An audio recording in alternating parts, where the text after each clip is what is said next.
മക്കളെ ഓർത്തുള്ള വേദനയാണ്, നിസ്സാരമല്ല.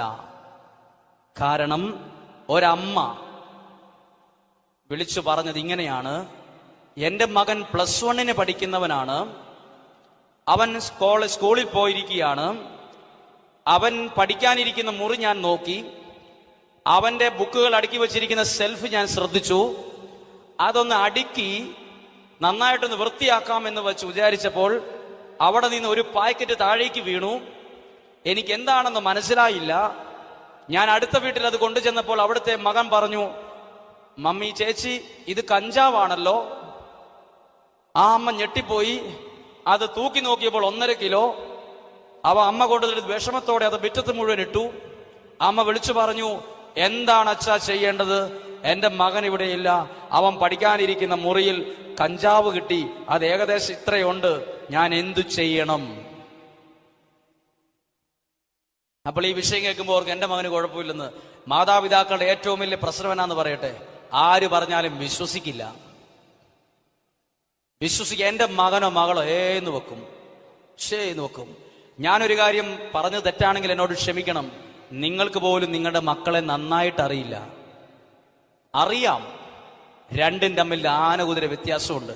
നിങ്ങൾക്ക് നിങ്ങളുടെ മക്കളെ അറിയാം, പക്ഷെ വെല്ലുവിളിച്ച് ചോദിക്കാം, നിങ്ങൾക്ക് നിങ്ങളുടെ മക്കളെ നന്നായിട്ട് അറിയില്ല. നന്നായിട്ട് അറിയാമെങ്കിൽ നിങ്ങൾ പണ്ടേ ഇതിനേക്കാൾ കൂടുതൽ അളവിൽ പ്രാർത്ഥിക്കുവാനും ദൈവത്തോട് അടുക്കാനും ആരംഭിച്ചേനെ. എപ്പോഴേ മാതാപിതാക്കൾ പ്രാർത്ഥിക്കുന്നത്? 5ാം ക്ലാസ്സിൽ എല്ലാത്തിനും ഫസ്റ്റ് മാർക്ക് കിട്ടുമ്പോൾ അമ്മമാർ ശക്തമായിട്ടൊന്നും പ്രാർത്ഥിക്കില്ല. നാളെ ഒരു സമയത്ത് ആരെങ്കിലും പറയും, അവനെ നിങ്ങൾ ശ്രദ്ധിക്കണം കേട്ടോ എന്ന് പറയുമ്പോഴാണ് തീ പിടിക്കുന്നത്. പ്രിയപ്പെട്ടവരെ, മക്കൾ കുഞ്ഞു പ്രായത്തിലെ ആകുമ്പോഴേ അവർക്ക് ദൈവത്തെ കൊടുത്തില്ലെങ്കിൽ കുറച്ച് കഴിയുമ്പോൾ അവർ വഴിതെറ്റിപ്പോകാൻ സാധ്യതയുള്ള ഒത്തയൊരു ലോകത്തിന്റെ ഒത്ത നടുക്കാ ഞാൻ നിങ്ങൾ താമസിക്കുന്നത്. പറഞ്ഞേ ഹല്ലേലൂയ. അവർക്ക് പറഞ്ഞേ ഹല്ലേലൂയ. എന്നോട് ചിലപ്പോൾ ദേഷ്യം തോന്നാം, എന്നോട് ഇഷ്ടക്കേട് തോന്നാം, എന്നെ അത്ര സന്തോഷമായിട്ട് ഹാപ്പിയായിട്ട് ചിലപ്പോൾ ധ്യാനം കഴിഞ്ഞ് പറഞ്ഞു വിട്ടൊന്നും വരത്തില്ല. ഇതൊക്കെ സാധാരണയായിട്ട് ഞാൻ പ്രതീക്ഷിക്കുന്നില്ല ഒന്നും. പക്ഷെ ഒരു കാര്യം ഉറപ്പ്, ഇവിടെ ഇരിക്കുന്ന മാതാപിതാക്കളായവരും ഇനി മാതാപിതാക്കളാകാനുള്ളവരും കുറച്ചുകൂടെ ശ്രദ്ധിച്ചില്ലെങ്കിൽ നമ്മൾ വിചാരിക്കുന്നിടത്തൊന്നും എത്തത്തില്ല, ഒന്നും എത്തത്തില്ല. പല വീട്ടിൽ ചെല്ലുമ്പോഴും പല മാതാപിതാക്കൾക്കും മക്കളെ വരെ പേടിയാ.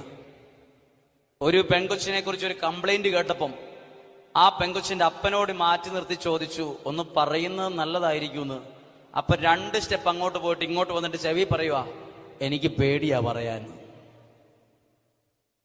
എന്തേലും ആട്ടെ. മക്കള് മരിക്കാൻ പ്രാർത്ഥിക്കുന്ന അമ്മമാരുണ്ടോ? ഉണ്ട്.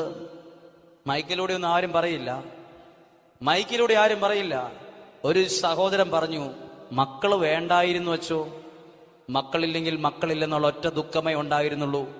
ഇന്ന് മക്കളെ കൊണ്ട് മടുത്തു, വേണ്ടായിരുന്നു. ഉദാഹരണം, എനിക്ക് പരിചയമുള്ള ഒരു സ്ഥലം, അവിടെ ഇതുപോലെ +2 പഠിക്കുന്ന ഒരു പയ്യൻ, ഒരു ചെറുക്കൻ. അവൻ നടക്കുന്നതും പോകുന്നതും ഒക്കെ അത്ര ഭംഗിയിലല്ല, അവന്റെ വസ്ത്രധാരം തന്നെ ഭംഗിയിലല്ല. ആ ദേശത്തെ പോലീസ് ഉദ്യോഗസ്ഥർ ഇവനെ ശ്രദ്ധിക്കാൻ തുടങ്ങി, ഇവൻ അറിഞ്ഞിട്ടില്ല. ആ ദേശത്തുള്ള മാന്യരായ കുറച്ച് ആളുകളോട് പറഞ്ഞു, ഈ പയ്യനെ നിങ്ങൾ ശ്രദ്ധിക്കണം എന്ന് പറഞ്ഞു. അവന്റെ നിപ്പ്, സ്ഥലം, താമസിക്കുന്ന സ്ഥലം, അവന്റെ പോക്ക് വരവ്, അവന്റെ ബന്ധങ്ങൾ, ഉപയോഗിക്കുന്ന ഫോണ് എല്ലാം ശ്രദ്ധിക്കണമെന്ന് പറഞ്ഞു. അങ്ങനെ നടക്കുമ്പോൾ ഒരു ദിവസം അവൻ +2 പരീക്ഷയായിട്ടിരിക്കുമ്പം ബസ് ഇറങ്ങിയിട്ട് ഇവന്റെ അപ്പൻ കെട്ടുപടിക്ക് പോയിട്ട് തിരിച്ചിറങ്ങി വരുവാ ബസ്സേന്ന്. അപ്പോൾ അവിടെ ഒരു വെയിറ്റിംഗ് ഷെഡ്, ടൗണൊന്നുമല്ല, വെയിറ്റിംഗ് ഷെഡിൽ ഇവനും ഇവന്റെ ഒരു കൂട്ടുകാരനും കൂടെ മൊബൈലിൽ കളിച്ചിരിക്കുകയാണ്. ബസ് അങ്ങ് പോയപ്പോൾ ഈ അപ്പൻ ചോദിച്ചുടാ, നിനക്ക് പരീക്ഷയില്ലേന്ന്. അവൻ ആ ഫോൺ അവിടെ വെച്ചിട്ട് വന്നിട്ട് അപ്പന്റെ ഈ ചങ്കിന്റെ ഭാഗത്തേക്ക് പിടിച്ചിട്ട് ആ റോട്ടിലേക്ക് ഒരു ഒറ്റ തള്ളു. ഈ അപ്പൻ പേടിച്ചിട്ട് തലയും താഴ്ത്തി അപ്പുറത്തെ സൈഡിൽ കൂടെ വീട്ടിലേക്ക് പോയി. പിന്നീട് ഒരു പ്രാവശ്യം ഈ വിവരം അറിഞ്ഞപ്പം ഈ അപ്പൻ യാദൃശ്ചികമായി എൻ്റെ മുന്നിൽ കൂടി ഇങ്ങനെ പോകുന്ന സമയത്ത് ഞാൻ മാറ്റി നിർത്തി, എങ്ങനെയുണ്ട് ജോലി, എവിടെയാ വീട്, എവിടെയാ പണി, ശമ്പളം, പണി, കൂലിയൊക്കെ കിട്ടുന്നുണ്ടോ, വീട്ടിലെ കാര്യമൊക്കെ പറഞ്ഞു. ഞാൻ പറഞ്ഞു, എന്നോട് ദേഷ്യപ്പെടരുത്, ഞാൻ ഇങ്ങനത്തെ ഒരു കാര്യം കണ്ടില്ല, പക്ഷെ എനിക്കൊരു സംശയമുണ്ട്, ഇങ്ങനെ പലരും പറയുന്നുണ്ട്, നിങ്ങൾ ശ്രദ്ധിക്കുന്നത് നല്ലതായിരിക്കും എന്ന് പറഞ്ഞപ്പം നിൽക്കുന്ന സ്ഥലത്തുനിന്ന് കുറച്ചുകൂടെ മാറ്റി എൻ്റെ കയ്യെ പിടിച്ചിട്ട് ഈ അപ്പം പറയുവാണ്, ഞാനും എൻ്റെ ഭാര്യയും പ്രാർത്ഥിക്കുന്നത് അവൻ ചാകാനാണ്. നിങ്ങൾ വിശ്വസിക്കില്ല, ഞാൻ ബാലരമേലെ ഒരു കഥ പറയുവല്ല, യൂട്യൂബിൽ സെർച്ച് ചെയ്തപ്പോൾ കണ്ടൊരു ഇൻസിഡന്റ് അല്ല. അപ്പം പറയുവാണ് ഞാനും എൻ്റെ ഭാര്യയും പ്രാർത്ഥിക്കുന്നത് അവൻ ചത്തുപോകാനാണ്. എന്നിട്ട് അപ്പം പറയുവാണ് ഞാൻ കൂലിപ്പണി എടുക്കുന്നവനാണ്, ഞാൻ 25 വയസ്സാകുമ്പോൾ ഇവൻ വീട്ടിൽ കിടന്ന് ബഹളം വെക്കും പെണ്ണ് കെട്ടണമെന്നും പറഞ്ഞ്. ഏതെങ്കിലും പാവപ്പെട്ട വീട്ടിൽ നിന്ന് ഒരു പെണ്ണിനെ കെട്ടിക്കൊണ്ട് വരും. എന്നിട്ട് ആ പെണ്ണിന്റെ കണ്ണുനീരും കൂടെ എൻ്റെ വീട്ടിൽ വീഴ്ത്താനുള്ള പുറപ്പാടാ. അവൻ മരിച്ചു പോണേന്ന് പ്രാർത്ഥിക്കുന്ന ആളാ. അപ്പം ഞാൻ ഞെട്ടിപ്പോയി, ഞാൻ അത്ഭുതപ്പെട്ടു പോയി. സ്വന്തം ജന്മം കൊടുത്ത അപ്പൻ മകൻ മരിക്കണമെന്ന് പ്രാർത്ഥിക്കണമെങ്കിൽ ഈ മകന്റെ അവസ്ഥ എവിടം വരെ എത്തിയെന്ന് ജസ്റ്റ് ഇമാജിൻ, ചിന്തിക്കുക. ഇത് കേട്ട് ഞാൻ ഓർക്കും, ഇത് എന്തിനാ നമ്മളോട് പറയുന്നത്? നമ്മളോട് തന്നെ ഇത് പറയുന്നത്? ഇതൊരു വീട്ടിലെ സംഭവമാണ്, ഇത് പറയണ്ടായിരുന്നു. ഇത് ഒരുപാട് ഒരുപാട് ഒരുപാട് ഭവനങ്ങളിലെ മാതാപിതാക്കളുടെ ഉള്ളിലെ തീയാണിത്. തീ, ടെൻഷനാണ്. ആൺമക്കളെ കുറിച്ചും പെൺമക്കളെ കുറിച്ചുമുള്ള ദുഃഖം. എത്രയോ പെൺകുട്ടികളാണ്, ഞാൻ വർഗീയത പറയുകയല്ല, ഞാൻ മതം പരത്തുകയൊന്നുമല്ല, പക്ഷെ കുടുംബത്തിന് ചേരാത്ത ബന്ധങ്ങൾ ഒരുപാട് കുടുംബങ്ങളിൽ സംഭവിക്കുന്നു. നല്ല അടയാളമല്ല, നല്ല അടയാളമല്ല. ഒരു പള്ളിയിൽ ഞാനല്ല, എൻ്റെ കൂടെയുള്ള ഒരച്ഛൻ 100 പെൺകുട്ടികൾക്ക് കൗൺസിലിംഗ് കൊടുത്തപ്പോൾ അതിൽ 26 കുട്ടികളും ശരിയായ ബന്ധമല്ല, തെറ്റായ ബന്ധത്തിലും അതിൽ 7 കുട്ടികൾ ശാരീരിക ബന്ധത്തിൽ വരെ ഏർപ്പെട്ടവരാണ്. 1008 വീട്ടുകാരുള്ള പള്ളിയാണ്, ഫൊറോന പള്ളിയാണ്. അതിൽ 100 കുട്ടികൾക്ക് മാത്രം കൗൺസിലിംഗ് കൊടുത്തപ്പോൾ തെളിഞ്ഞതാണ്. ഇത് പറയുന്നത് ജനറലൈസ് ചെയ്ത് പറഞ്ഞതല്ല. ശരിയായിട്ട് എന്തെങ്കിലും കാരണങ്ങളുണ്ടെങ്കിൽ അല്പം കൂടെ ശക്തിയോടെ പ്രാർത്ഥിക്കേണ്ട കാലഘട്ടത്തിൽ ആ ജീവിക്കുന്നതെന്ന് പറയാൻ മാത്രം പറഞ്ഞു. ഹല്ലേലൂയ. പ്രിയപ്പെട്ടവരെ, ഇതൊക്കെയാണെങ്കിലും നിങ്ങളുടെ മക്കളെ കുറിച്ച് എന്തെങ്കിലും വിഷമമുണ്ടെങ്കിൽ നിങ്ങൾ പേടിക്കേണ്ട. നിങ്ങൾക്കത് മാറ്റിയെടുക്കാൻ പറ്റും. പറ്റൂല്ലയോ? പറ്റും. പറ്റുമെന്ന് 100% ഉറപ്പ്. എത്ര പിടുത്തം കിട്ടാത്ത കേസും ഈ ഒരു തരത്തിലും അഡ്ജസ്റ്റ് ചെയ്യാത്ത പ്രശ്നങ്ങളും പ്രാർത്ഥനയിൽ നമുക്ക് തിരിച്ചു കൊണ്ടുവരാൻ പറ്റും. അതാണ് ദൈവത്തോടുള്ള നമ്മുടെ പ്രാർത്ഥനയുടെ ശക്തി. കേട്ടോ, ഇവിടെ ഇരിക്കുന്ന ഓരോ അമ്മമാരും അപ്പച്ചമാരും ശ്രദ്ധിക്കേണ്ട വചനങ്ങളാണ്.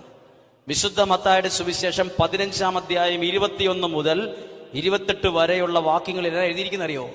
ഒരമ്മയും അമ്മയുടെ മകളുടെ പ്രാർത്ഥനാ വിഷയമാണ്. ഈ അമ്മയുടെ പേരാണ് കാനാൻകാരി. ഈ സ്ത്രീക്ക് ഒരു പെൺകൊച്ചുണ്ട്, പെൺകൊച്ചുണ്ട്.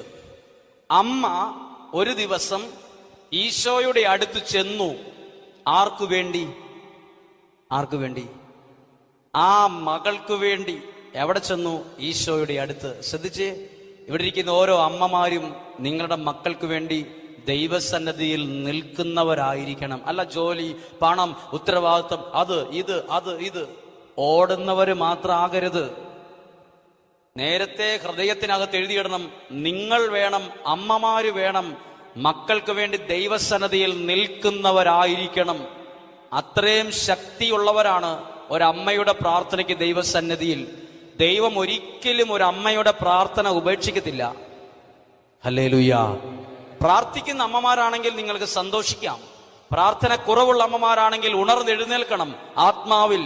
കാരണം ബൈബിളിൽ വർഷങ്ങൾക്ക് മുമ്പ് ഒരു അമ്മ, ഇനി എന്നെ ഞാൻ സ്വാധീനിച്ചു, ഞാൻ ചിന്തിക്കുന്നു, ഈ അമ്മ മകളെയും കൂടെ കൂട്ടിക്കൊണ്ടല്ല ഈശോയുടെ അടുത്ത് പോയേ. ഇനി പറയുന്നത് എൻ്റെ ജസ്റ്റ് ഒരു ഇമാജിനേഷനാണ്. എന്തുകൊണ്ടായിരിക്കും ഈ മകളെ കൊണ്ടുവരാഞ്ഞത്? മിക്കവാറും മകളെ വിളിച്ചിട്ടുണ്ടാവും, ആ മോളെ ഒന്ന് പോകാം. മകള് പറഞ്ഞിട്ടുണ്ടാവും വേണേ പോയാ മതി എന്ന്. എന്തായാലും ചില മാതാപിതാക്കൾ ഇവിടെ ഇരിക്കുമ്പോൾ മക്കളെ വിളിച്ചിട്ടുണ്ട് വരാൻ. പക്ഷെ അവർ പറഞ്ഞ അമ്മ പോയാ മതി, ഞങ്ങൾ ഇവിടെ ഇരിക്കട്ടെ എന്ന് പറഞ്ഞിട്ടുണ്ടാവും. ആ വിഷമത്തോടെ ഇരിക്കുന്ന 10 പേരേലും ഇതിനകത്ത് കാണും. മക്കളെ ആവുന്നത്ര വിളിച്ചതാ, വാ എന്ന്. അങ്ങ് പൊക്കോ വരാന്ന് പറഞ്ഞവരുണ്ടാവും. ഒരമ്മ പറഞ്ഞു സന്ധ്യാപ്രാർത്ഥനയ്ക്ക് ഇരിക്കുമ്പോൾ ഞാൻ എൻ്റെ മകനെ പ്രാർത്ഥനയ്ക്ക് വിളിച്ചാൽ അവൻ മുറിയിന്നുറക്കെ വിളിച്ചു പറയുന്നു, അമ്മ അങ്ങ് തുടങ്ങിക്കോ, 5ാമത്തെ രഹസ്യമാകുമ്പോൾ ഞാനങ്ങ് വരും. 4ാമത്തെ രഹസ്യം ചൊല്ലിക്കഴിഞ്ഞ് അമ്മ ഇവിടെ നിന്ന് വിളിക്കുക, അമ്മാനെ 4 രഹസ്യം കഴിഞ്ഞു, 5ാമത്തെ ആയി, എന്നാ അതും കൂടെ അങ്ങ് ചെല്ലിക്കോ, ഞാൻ ലുത്തിനിയാകുമ്പോൾ അങ്ങ് വരും. ഇവൻ വരികയില്ല, ഈ വിളി മാത്രമേ ഉള്ളൂ, വരും. ഇവിടെ നോക്കിക്കോ, ഈ അമ്മ വിളിച്ചിട്ടുണ്ടാവും, പക്ഷെ മകള് വന്നിട്ടില്ലായിരിക്കാം. അമ്മ ഒറ്റയ്ക്കാ പോകുന്നേ. ഈശോയുടെ അടുത്ത് ചെന്ന് അമ്മ പറഞ്ഞു എന്നാന്ന് കേട്ടെ. അമ്മ പറഞ്ഞു, എൻ്റെ മകളുണ്ട്, എനിക്കൊരു മകളുണ്ട്, അവൾ പിശാചുബാധയിൽ പിടിപെട്ട് കിടക്കുവാണ്, ഞങ്ങൾക്കാകെ വിഷമമാണ്, സങ്കടമാണ് മകളെ ഓർത്തിട്ട്. ഈശോ എന്നാ പറഞ്ഞ ഉത്തരം? മക്കളുടെ അപ്പം എടുത്ത് നായ്ക്കൾക്ക് കൊടുക്കും, ശരിയല്ലെന്ന് പറഞ്ഞു. ഇതേ സ്ഥാനത്ത് നമ്മൾ ആരേലും ആണെ വേറെ 2 ഡയലോഗ് പറഞ്ഞേനെ. ഇന്നാ പറയുന്നെങ്കിൽ പറയാനും ഈശോയോട് പറഞ്ഞേനും നന്നായിട്ട് ഡീൽ ചെയ്യാൻ പഠിക്കണം കേട്ടോന്ന്. ഞാൻ കഷ്ടപ്പെട്ട് ഇവിടെ വന്നത് ഈ ഡയലോഗ് കേൾക്കാനാണെന്ന് ചിലപ്പോൾ ചോദിച്ചേനെ. ആ സ്ത്രീ എന്തേലും പറഞ്ഞോ ഇല്ലയോ? ആ സ്ത്രീ പറയുവാണ്, യജമാനനെ ഗുരു, യജമാനന്മാരുടെ മേശയിൽ നിന്ന് വീഴുന്ന അപ്പക്കഷ്ണങ്ങൾ അങ്ങ് പറഞ്ഞ് ഈ നായ്ക്കളും തിന്നാറുണ്ടല്ലോ. നേരെ ഒരു വാക്ക് തിരിച്ച്. ഇനി അടുത്ത വാക്ക് എന്നാണെന്നറിയാമോ? എന്നെ ഇഷ്ടപ്പെടുത്തിയ വാക്ക്, ഈശോ മകൾക്ക് വേണ്ടി പ്രാർത്ഥിക്കാമെന്ന അമ്മയോട് പറയുവാണ്, സ്ത്രീയെ നിന്റെ വിശ്വാസം വലുതാണ്. അപ്പോൾ എത്ര തരത്തിലുള്ള വ്യത്യാസമുണ്ട്? രണ്ട് വിശ്വാസമുണ്ട്. വലിയ വിശ്വാസവുമുണ്ട്, ചെറിയ വിശ്വാസവുമുണ്ട്. എത്ര പേർക്ക് വലിയ വിശ്വാസമുണ്ട്? ഈ അമ്മയോട് നിനക്ക് വിശ്വാസം ഉണ്ടെന്നല്ല പറഞ്ഞേ, സ്ത്രീയെ നിന്റെ വിശ്വാസം വലുതാണ്. ഇവിടെ ഇരിക്കുന്ന ഓരോ അമ്മമാർക്കും അപ്പച്ചന്മാർക്കും വലിയ വിശ്വാസം വേണോന്നാ വിശുദ്ധ ഗ്രന്ഥം പഠിപ്പിക്കുന്നേ. പറഞ്ഞേ ഹല്ലേലൂയാ, എന്നൊക്കെ പറഞ്ഞേ ഹല്ലേലൂയാ. വലിയ വിശ്വാസമുള്ള ഒരമ്മ മകൾക്ക് വേണ്ടി പ്രാർത്ഥിക്കാൻ വന്നു. അപ്പോൾ അമ്മയുടെ പ്രാർത്ഥന കേട്ടിട്ട് ഈശോ പറയുവാണ്, സ്ത്രീയെ നീ പൊക്കോ, നീ വീട്ടിൽ പോക്കോ, ഇത് മതി, നിന്റെ വിശ്വാസം വലുതാ. ഇനി അമ്മ പ്രാർത്ഥന കഴിഞ്ഞ് വീട്ടിൽ ചെല്ലുമ്പോൾ നടക്കുന്ന കാര്യം എന്നാന്നറിയോ? പോയപ്പോൾ കണ്ട മകളുടെ മുഖം അല്ല അമ്മ ഈശോയുടെ അടുത്ത് പ്രാർത്ഥന കഴിഞ്ഞ് തിരിച്ചു ചെല്ലുമ്പോൾ കാണുന്നത്. അവൾക്കൊരു കുഴപ്പവുമില്ലാതെ സുബോധത്തോടെ അഭിഷേകത്തോടെ വീട്ടിലിരിക്കുന്നത് ഈ അമ്മ കണ്ടു.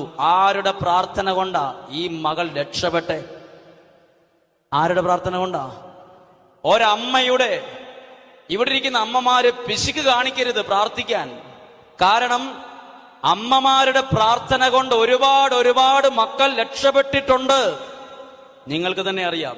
ചിലപ്പോൾ നിങ്ങൾ പറയില്ലേ, ആ മക്കൾ രക്ഷപ്പെട്ടത് ആ അമ്മയുടെ പ്രാർത്ഥന കൊണ്ടാകട്ടോ എന്ന് പറയും.